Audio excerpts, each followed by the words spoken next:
Hello. We have had a really big life change recently, and we thought we'd come on here and tell you about it, since you will undoubtedly be seeing a little more of Mr. Tidbits here on the channel. Basically, he has quit his job / career, is that what you would say it was, and has come home a retired man at age 40. We would like to tell you why we've done this, how we've done it, maybe go over what our life looks like now, and then answer some very interesting questions that I got on Instagram when I shared this announcement. So this should be fun.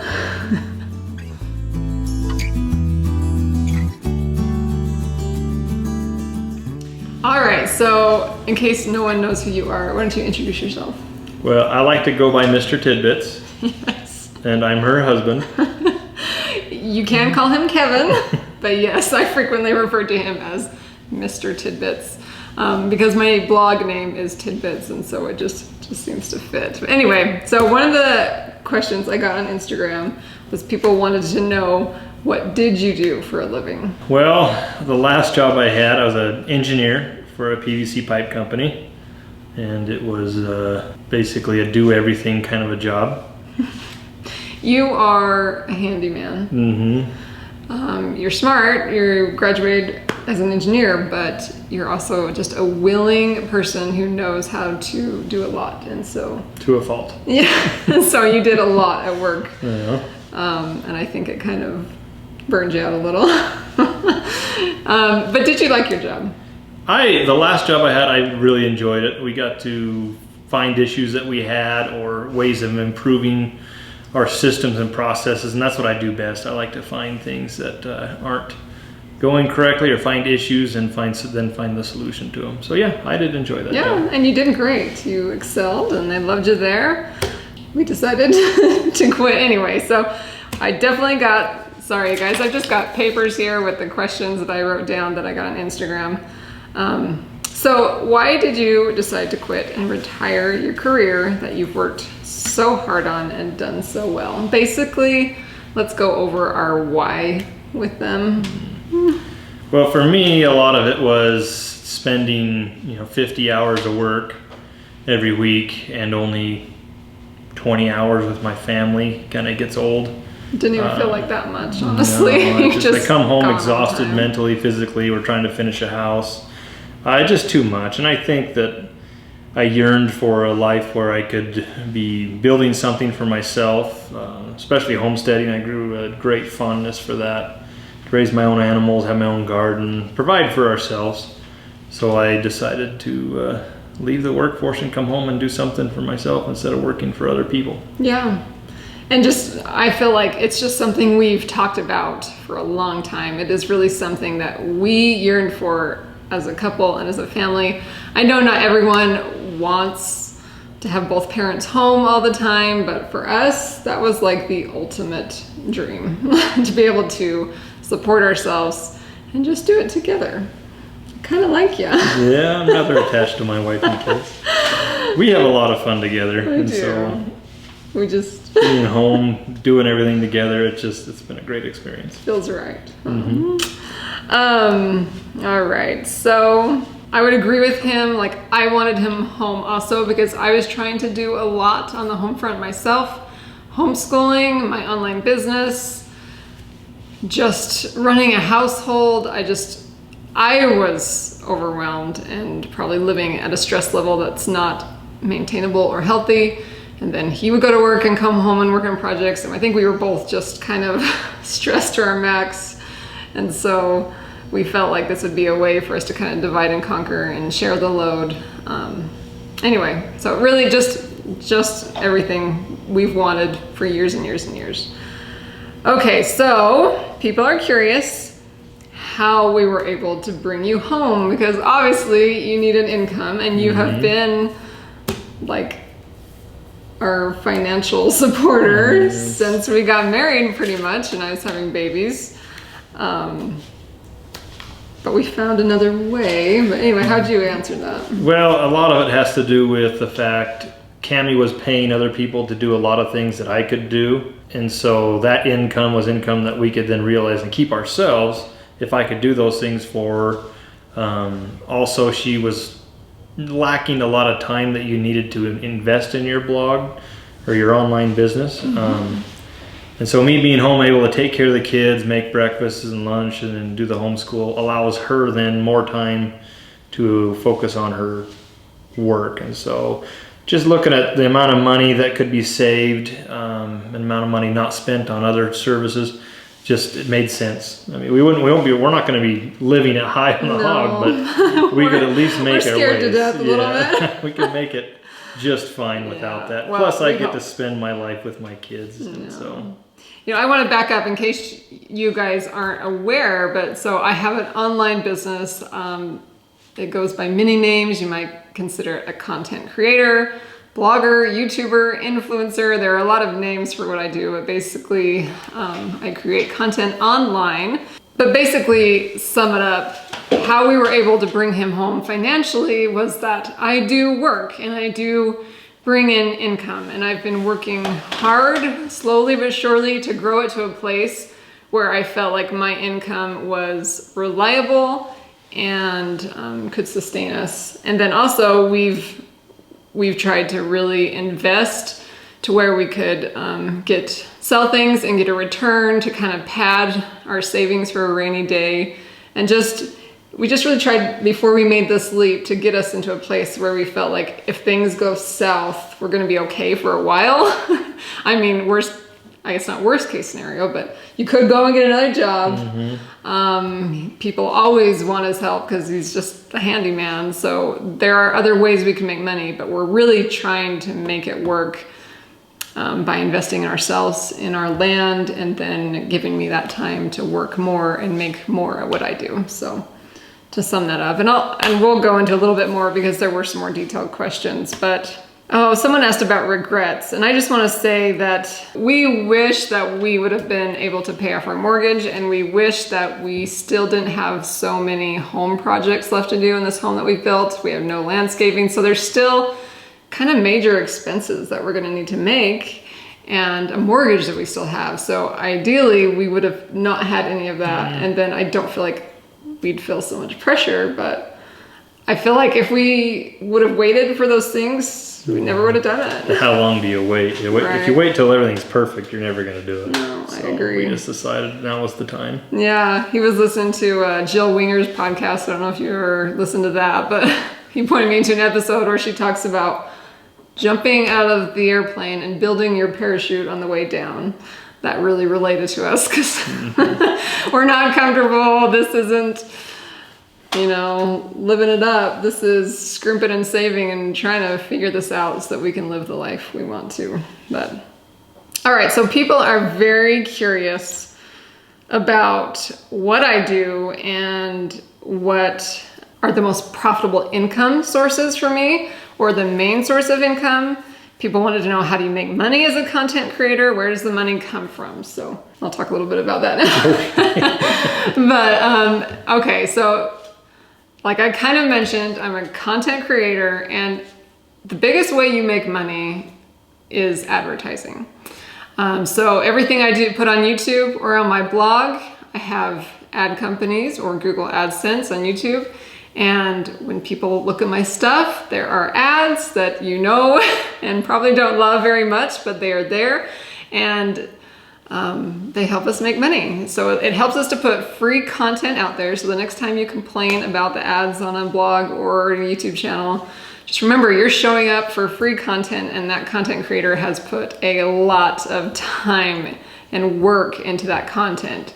And so just put up with the ads because it helps us do this stuff and put out this content that hopefully you find interesting. So ad income, I often work with brands and have sponsorship deals. So that's when a company may want their product or service promoted. So I work with them, and I always try to make it a very organic fit. I never want to share brands that don't feel natural for me. And so I'm kind of picky about that. So I don't do that a ton, but Anytime I'm talking about a brand or showing you their product in my space or in my home or how I'm using it, that's often in a brand sponsorship kind of deal. Sometimes if the product is substantial, it'll just be a product exchange, or sometimes it's just straight up money. So it's great either way if it's something we need. Affiliate income is also a good source as a content creator.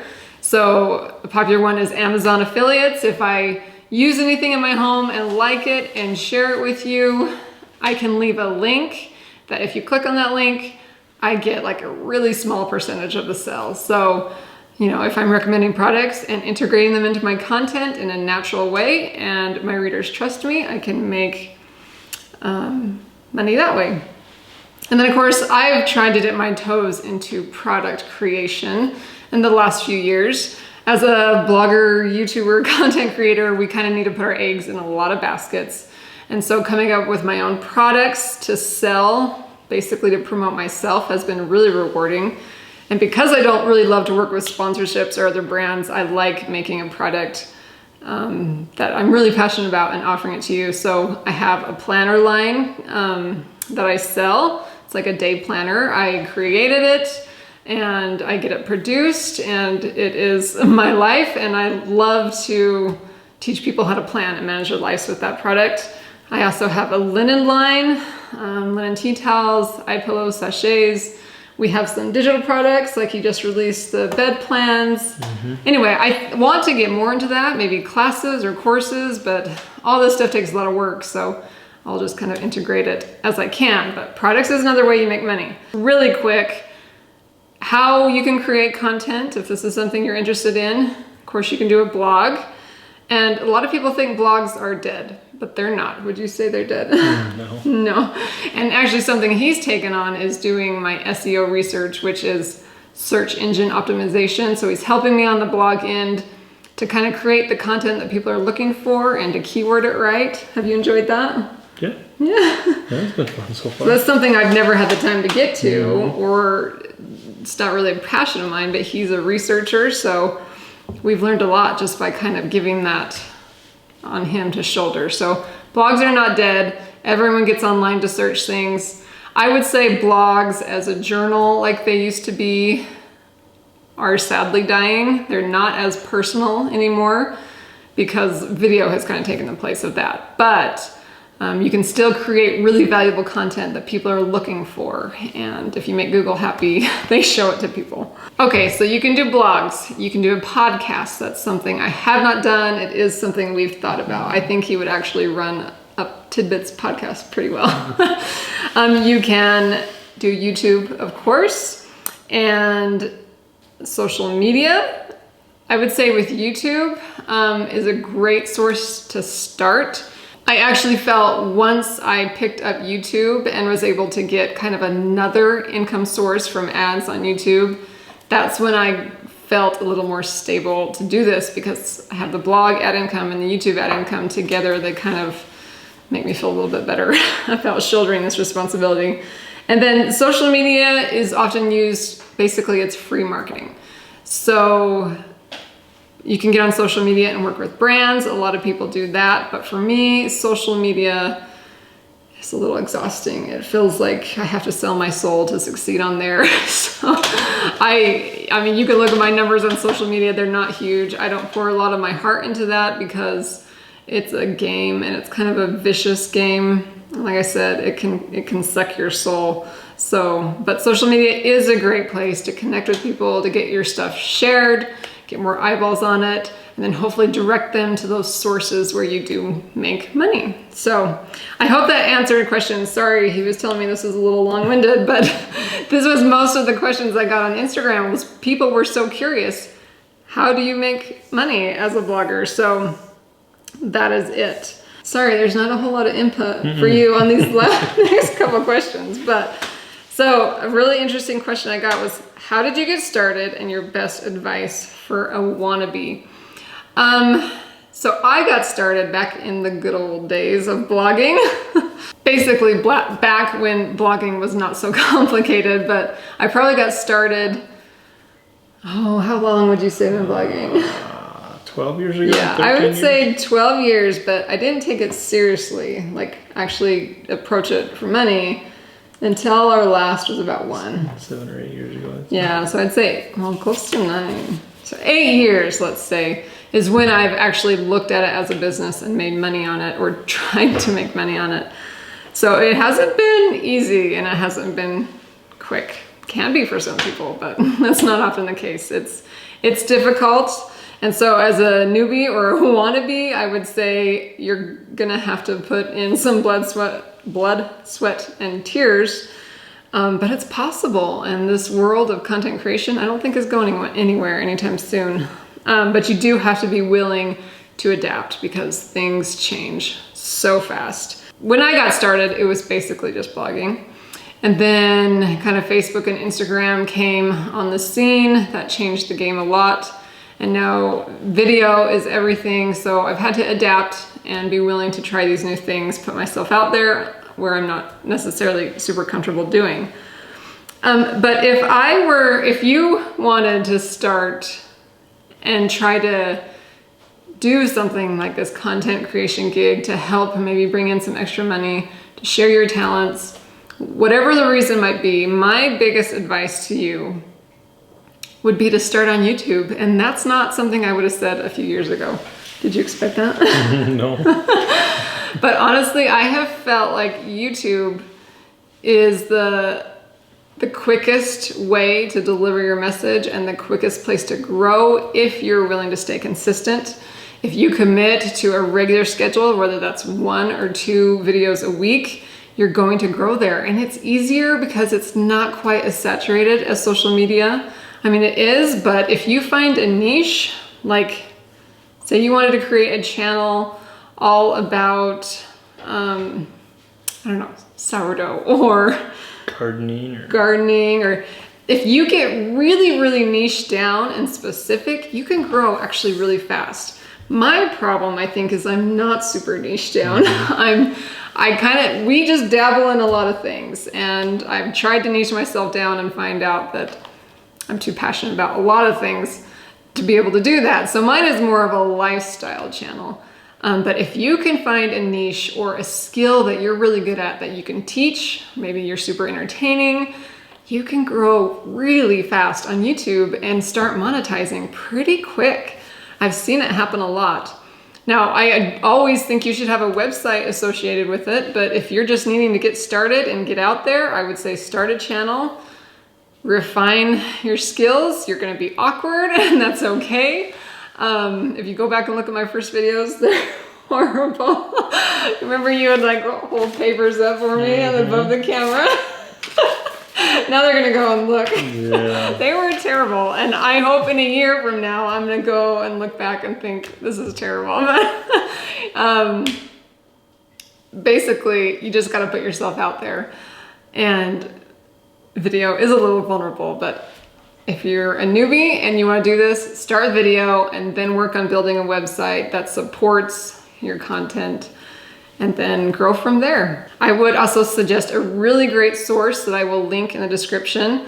My friend Lisa from Farmhouse on Boone, she has created 2 courses. One is for bloggers, if you want to learn how to start a blog from scratch, and one is if you want to learn to succeed on video. They are both phenomenal. And if you want to get started, I highly recommend them. I will link you right to her sales page if you want to learn more about that. But that is always kind of my advice these days on if you want to get started.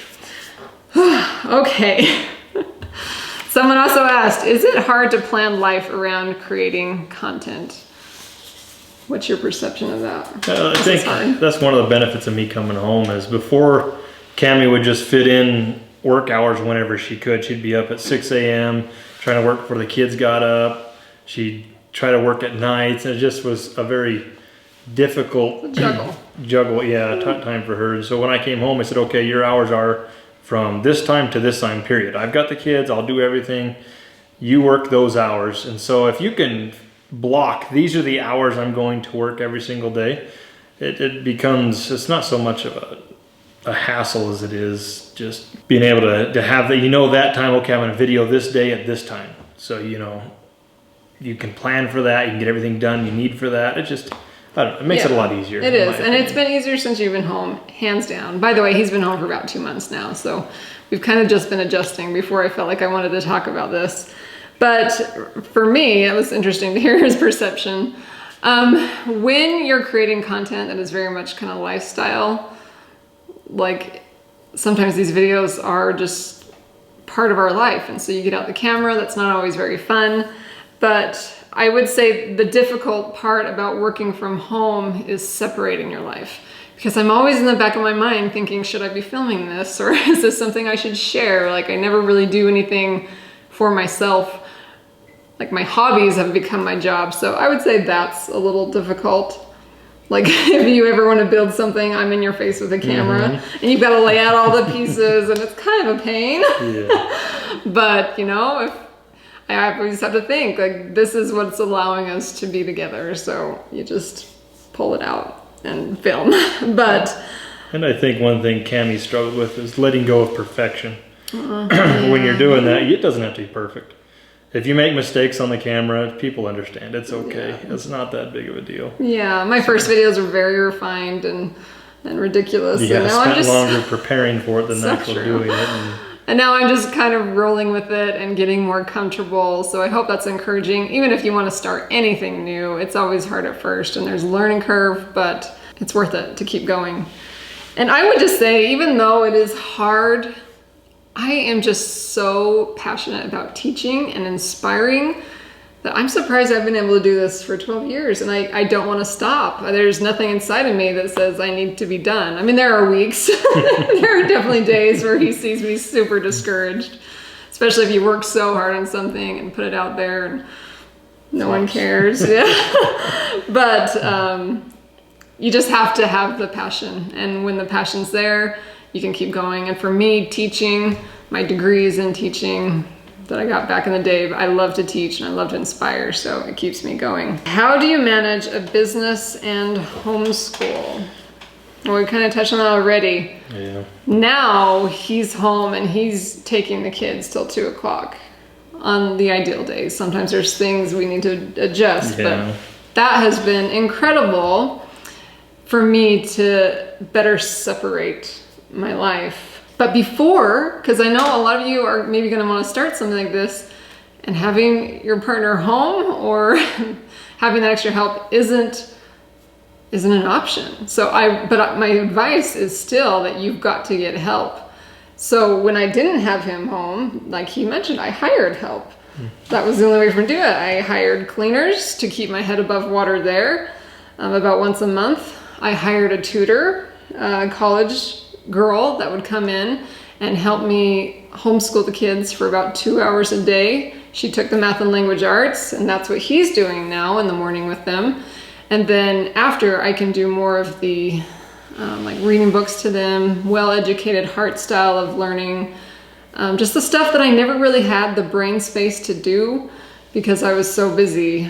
But I do want to say it's possible. Having a business and homeschooling your kids is possible, but you have to get help. Yeah. It is a lot. Yeah. And there's a lot of programs out there that'll help cover the cost of tutors. Oh, yes. Yeah. So, like, I mean, our tutor, I don't think it cost us anything. No. After we were reimbursed. I did do a big old Instagram story if you're curious about what programs are out there that help you pay for some homeschool. But like I said, we use some of that money for a tutor, but now since we don't have to pay a tutor, we get to use that money for more of like their piano lessons, horse riding lessons, like other things. Camps and courses. Yeah, so we get more opportunities, or at least that helps funding with other things. But that is my advice. You can do a business and homeschool, but you're going to have to get help, whether that's trading babysitting with a neighbor until you can afford to pay for help, whatever it is. Don't expect to do it alone. It is hard. I could do homeschool and love it if I didn't have a job, like 100% myself. I could be a 100% wonderful homemaker, but I have a business. So you just can't do it all. I could talk a long time about that, but I won't. So, okay, we got this funny comment on Instagram that we kind of talked about, but someone said, "Good for you guys. In New York, that's impossible. Taxes are someone's salary." What did you think of that? And don't bring in politics. I first thought is move. Yeah, that was my thought. There's states out there that are just so open and friendly when it comes to allowing you to do what we're doing, homeschool. Yeah, taxes you're always gonna have to pay, but there's some states that are ridiculous in their level of taxes. Both people are going to have to work. So I hate to say it, but we would not be in New York. Move. There's so many better places out there that are more urban that allow you to have the freedom.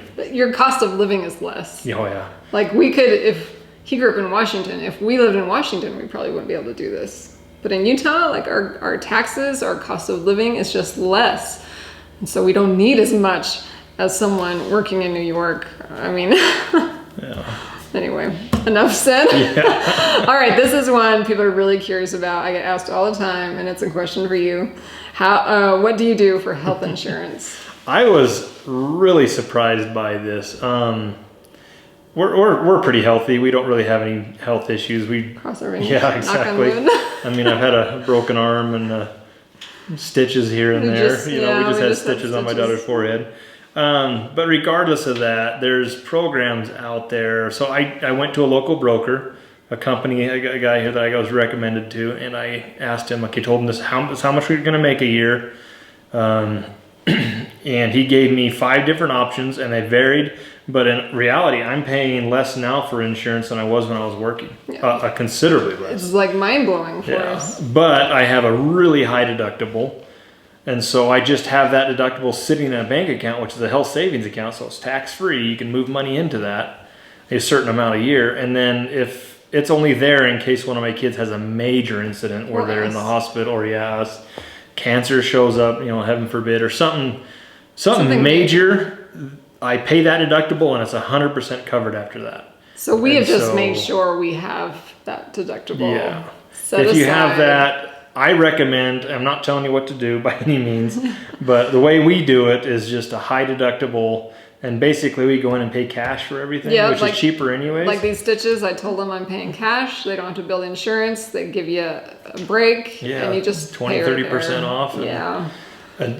I think to me that's the way is best for us, but insurance is cheap. It's not. Yeah, and there's a lot of options, but I feel like that is what holds people back. Mm-hmm. I had no idea until I researched it. You were paying hundreds more at your work for crappy insurance. Yeah. Sorry, your boss is watching this. It's not much better than I get now. No. So anyway, so I wouldn't, if that is like the biggest reason you're not quitting your job, look into it. Find a local broker and really do the research on that, because you'd be very surprised how cheap it is. Yeah. All right, a couple more questions, you guys. I'm sorry if this is taking a while. This is more like podcast style, I think. Anyway.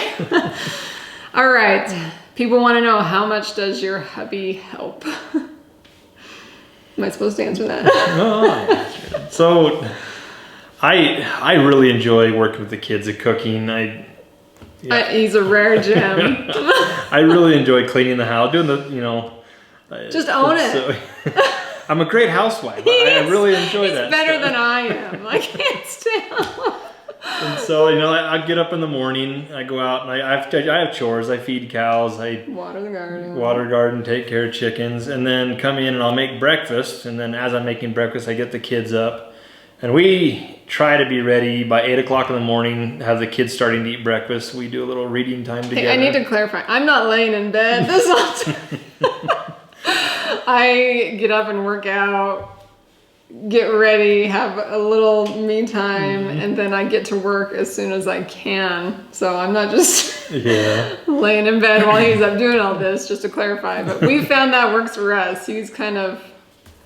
Well, we're both up and going pretty early. Yeah, I've always been an early riser. But so by 8 o'clock, we're sitting down eating breakfast and we read books together, and then school starts, and that's when Cammie goes to work. Yeah.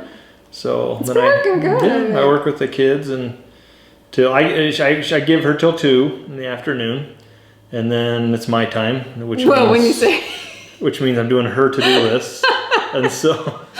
Yeah, you're working on our office right now. You forget this is our house that you're working on. So I'm working on Cammie's office, and And But so the projects, yeah, right? it's trying to get this house done. And get a homestead built up. Yeah, I've got a whole stack of things to do. Yeah. But it works out good for us. It We does. both get the time we need to do what we need to. And then she makes dinner. Yeah. Thank you for then- putting in that yeah. plug. we both clean. It's just kind of like we're dividing this role of making money and keeping a home. It's now divided, and it's amazing. And setting expectations is important, because there's been times I look at her like, I didn't know you wanted me to do that. Yeah. You know, it's setting your expectations up in the very beginning has been vital for us. Well, and we're still trying to figure it out. Like Yeah. like that one time you thought maybe you should make breakfast so I can be outside longer. We tried that. Then I'm super stressed in the morning trying to do my self-care and make breakfast. Anyway, we've been juggling it and figuring out what works. And I feel like that will continue to be so. Yeah. That is kind of the homemaker life, in case you weren't aware. You just go with the flow. But, you know, I would say he helps a lot, and that is a good thing, and probably part of what makes him want to be at home. I see other maybe men that don't love this kind of stuff, or would be very unsatisfied doing it. And hopefully that's not the case. He tells me it's I'm not. happiest at home. I admit. Oh, that's so sweet. I'm happiest when he's home. Anyway. So we help each other. We're focused on the same goals for growth.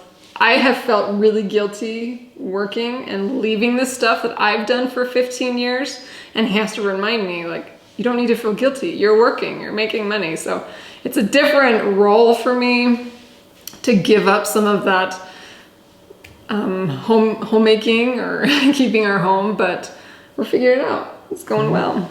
All right, let's sum this up with this last question. What do you love and hate the most? What do you love the most? Let's talk about what do you hate the most? What I hate the most?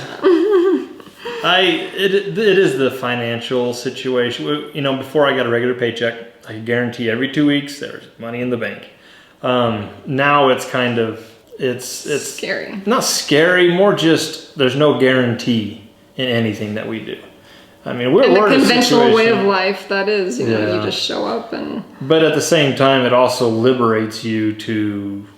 I still do consult for my old job. Do a lot of consulting there. I've been doing work, you know, here and there, everywhere. But that's the thing is, if we're getting into a financial situation, I can always go out and find something to get us by, you know. And so We hope so.